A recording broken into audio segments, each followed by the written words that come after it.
Let's talk about the tropics, and I want to go over a little bit more about Hurricane Fiona and why the storm was so bad. Of course, when you think about Puerto Rico and storms that have had a big impact on the island, you also think of Maria, and there are similarities and differences.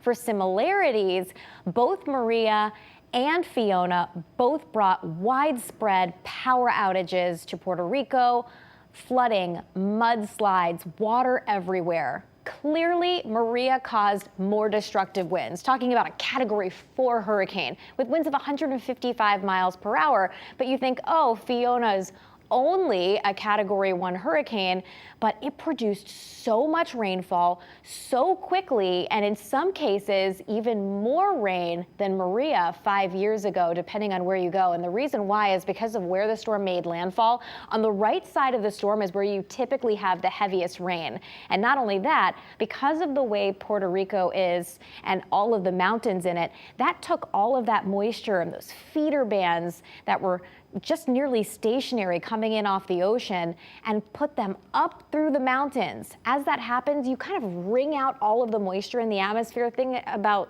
if you were going to squeeze a sponge, how all the rain would come out. That's what happens when the wind hits the mountain and gets forced upwards. And it was just a perfect storm for Puerto Rico. And we continue to think about all you guys there and people who have friends and loved ones there, because it'll be a while before things are cleaned up. Hurricane Fiona, where does the storm go from here? Moving away from the Dominican Republic after a secondary landfall there. Next up, it's the Turks and Caicos, and it looks like this storm will actually continue to undergo strengthening, becoming a major hurricane, which is a Category 3 or higher. The Bahamas, not hurricane force winds, but likely tropical storm force winds. And then all eyes are going to be on Bermuda after that. On the right side of the storm, as we just talked about, that's the heavy rain side. The left side of the storm, or west of the storm, wherever it tracks, that's where the worst of the winds are. So Bermuda wants this storm to track as far west as this cone will allow. Either way, it's going to be a close call, and either way, we're talking about heavy rain and gusty winds. It's just a matter of how bad is it. So we'll be watching that closely. After that, the storm heads to Newfoundland, because it looks like a front will be passing through our area on Thursday that will help keep the storm offshore.